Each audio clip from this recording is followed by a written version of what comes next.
वो कब्र में गीत गाता है, आवाज गुनगुनाहट की आवाज आ रही थी। वो कब्र से आवाज देता है। हमें जो आवाज आ रही है इससे, मुझे निकाल लो, मैं जिंदा हूं। मेरठ का बेचैन मुर्दा।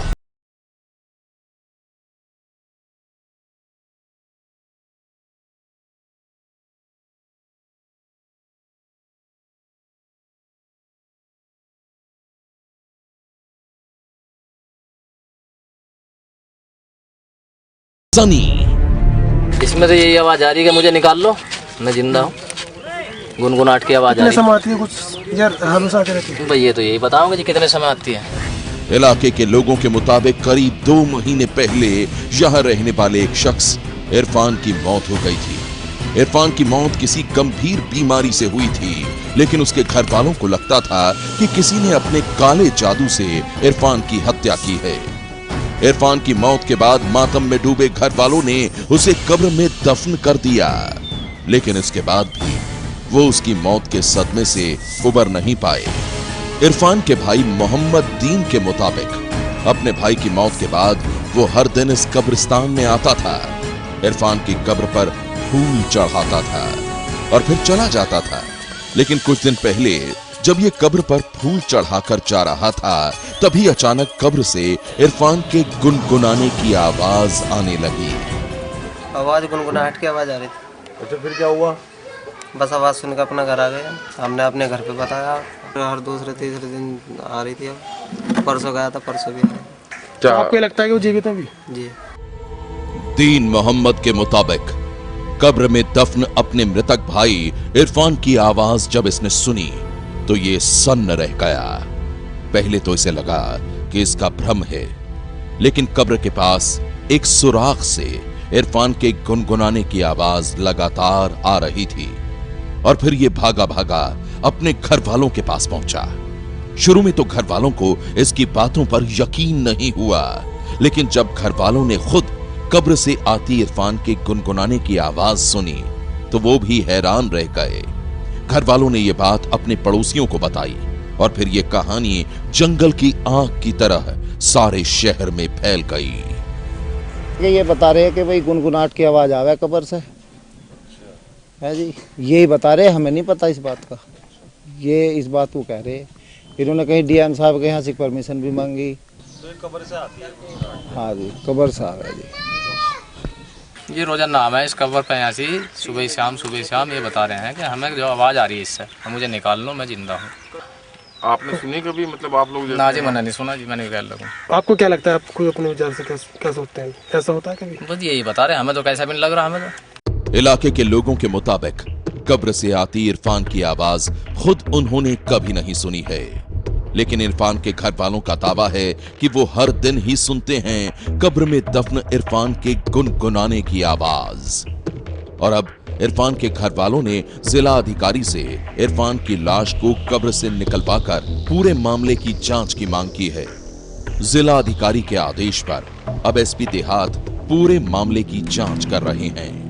सबीलुद्दीन नाम के व्यक्ति ने एक प्रार्थना पत्र जिलाधिकारी महोदय को दिया था, जिसमें उसने यह कहा कि पिछली फरवरी में उसके पुत्र की बीमारी की वजह से मृत्यु हो गई थी और अब उसका कहना है कि जब मैं उसके कब्र के पास जाता हूं तो उसमें आवाज कुछ आती है। इस आशय का प्रार्थना पत्र IGRS के माध्यम से मेरे पास आया था। मैंने थाना प्रभारी की इसमें आख्या मंगवाई।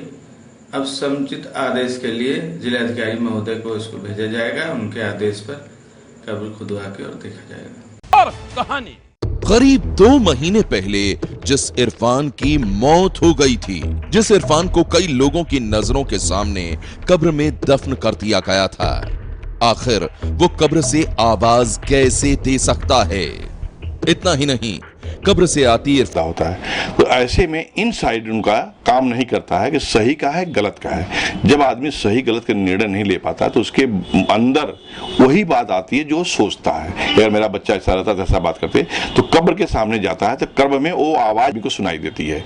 आवाज इसलिए भी सुनाई देती है। ऐसे में हमारी सलाह तो यही है कि आप ऐसी अफवाहों पर ध्यान न दें और उसे फैलने से रोकें। सनसनी के लिए मेरठ से सुधीर चौहान की रिपोर्ट। सनसनी का खेल।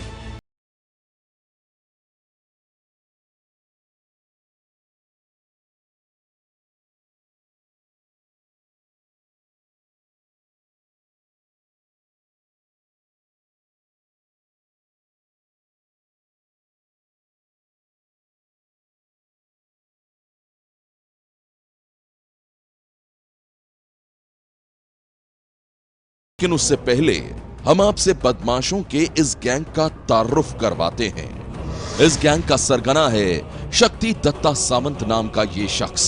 शक्ति एक इंजीनियर है, लेकिन जल्द पैसे कमाने के चक्कर में इसने अपने दोस्तों के साथ मिलकर ठगी फर्जी प्रोफाइल बना रखे थे और उन्हीं के जरिए ये लड़कियों को अपने जाल में फंसाते थे। गुड़गांव पुलिस के सामने उस लेडी डॉक्टर ने खुलासा किया है कि वो एक तलाकशुदा महिला है, उसका एक बच्चा भी है। अपनी तन्हा जिंदगी को फिर से गुलजार करने के लिए उसे एक साथी की तलाश थी। वो फिर से शादी करना चाहती थी। अपने लिए जीवन साथी चुनने के लिए उसने एक मशहूर मैट्रिमोनियल साइट का सहारा लिया। उसी दौरान मैट्रिमोनियल साइट पर उसकी मुलाकात इंजीनियर शक्ति दत्ता से हुई।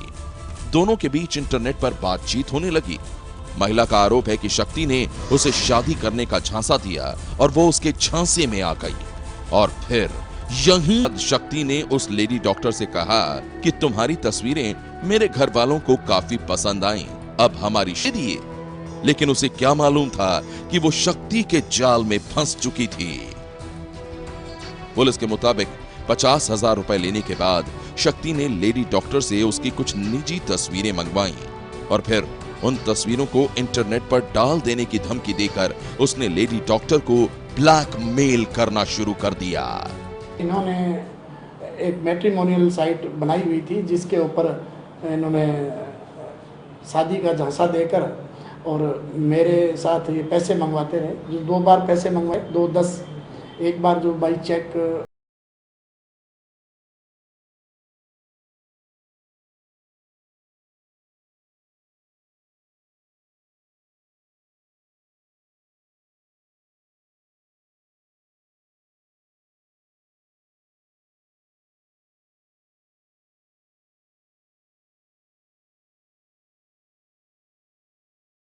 भेजे हमारे पास, तो हम आप इसको वायरल कर देंगे।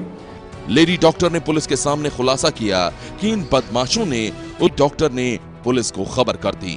उनका एक लड़का भी था, डाइवर्सी है ये महिला, जो कि इस लड़के को भी थ्रेट कर रहे थे कि इसको भी जान से मार देंगे, नहीं पैसे और भेजें। इन्होंने तुरंत काफ़ी डिप्रेस में होकर महिला पुलिस स्टेशन में शिकायत दर्ज करवाई। लेडी डॉक्टर की शिकायत पर पुलिस ने जाल बिछाकर उड़ीसा से इन तीनों बदमाशों को गिरफ्तार कर लिया। पुलिस ने इनके पास से कई मोबाइल फोन और एटीएम कार्ड भी बरामद किए हैं। पुलिस अब इनसे पूछताछ कर यह पता लगाने में जुटी है कि अब तक इन लोगों ने और कितनी लड़कियों को अपनी ठगी का शिकार बनाया है। सनसनी कहानी।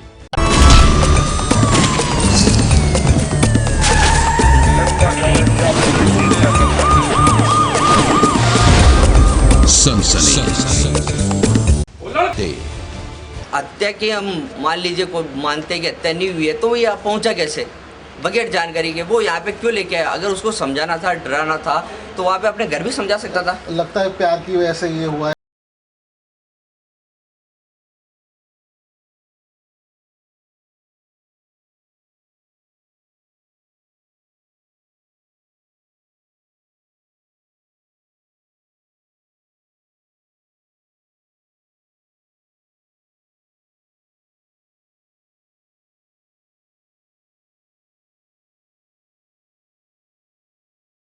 और वो लड़के को अपने साथ ले गए कि भाई आपस में अपन परिचित हैं, मैं इनको ले जाता हूँ और समझा के थोड़ा सा डरा धमका के वापस ले आता हूँ। फिर यानी 1-2 दिन बाद में हमने कहा समझा दिया तो भेज दो, बोला भेज रहा हूँ। उसके बाद से हमें ये उसका फ़ोन स्विच ऑफ आ रहा है और इतने में हमारे पास फ़ोन आया यहाँ पे इस थाने से, क्रॉसिंग यानी विजयनगर क्रॉसिंग थाने से, कि एक लाश मिली है। और सनसनी